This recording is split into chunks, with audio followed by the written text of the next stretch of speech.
It's now time for Remember When with Uncle John.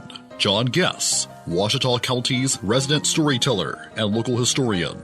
Sit back now and enjoy a walk down memory lane as John recalls the days of yesteryear in his own unique way. You never know, some of it might even be true. So here's Uncle John, along with his trusty sidekick, Kelly Blair. Back on Remember When with Uncle John. Man, we are just flying through this week, having so much fun. We've already talked about shooting water towers. We've already talked about wrestling and everything this week.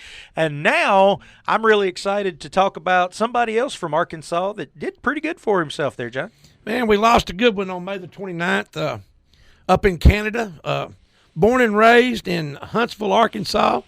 Ronnie Hawkins, the Hawk. From Huntsville, Arkansas. Born in Huntsville, raised in Fayetteville. There you go. One of the most famous of all rockabilly, rock and roll pioneers. Yep. I'll be honest, I hadn't heard of this guy myself before you brought it to my attention, but I pulled up some of his stuff on YouTube. Man, this guy could rock. Ronnie Hawkins was the real deal.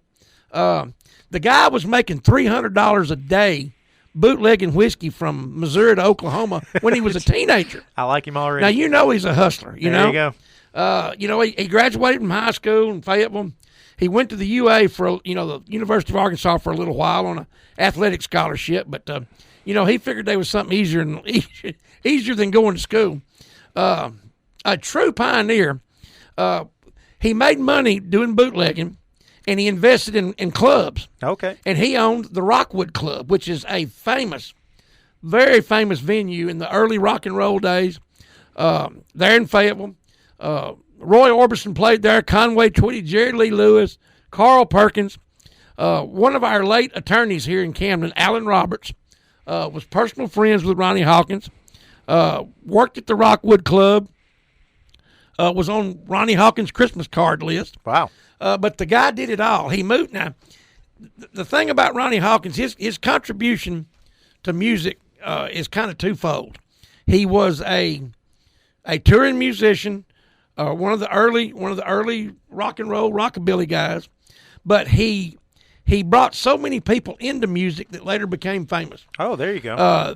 Janis Joplin's Full Tilt Boogie Band, all of them played for him. Wow. He had a lot of people. Pat Travers played for him. But the most famous thing that he ever done was he hired some guys from Canada and a guy from Turkey Scratch, Arkansas named Levon Helm that formed the band. Yep. They were the Hawks. They were the Hawks for him for several years. They toured all over the United States, all over into Canada. They were the band, and they broke off from him in 1964 and toured with Bob Dylan. And they couldn't come up with a name, so they just called themselves the band. The band. And that was all it needed to take, But Ronnie Hawkins was a very influential artist. The Beatles listened to him. John Lennon and his wife, Yoko Ono, stayed with him and his wife in Canada in 1971. During his Bed In for Peace deal, and they famously trashed his house out, left a $9,000 phone bill. Yoko Ono had 16 additional telephone lines installed in his house, and they left him with a $9,000 phone bill. But they overflowed an upstairs bathtub, and bathtub fell through the ceiling. But anyway, oh my gosh, Ronnie Hawkins was a true pioneer. He was never ashamed he was from Arkansas. I've got several pictures of him wearing Razorback caps or Razorback T-shirts, I like him even more now. He was proud to be from Arkansas. He moved to Canada in the 60s because there was so much more money to be made up there touring. It was easier touring up there. But the guy, like I said, the biggest thing to me was the band would never have came into existence without him.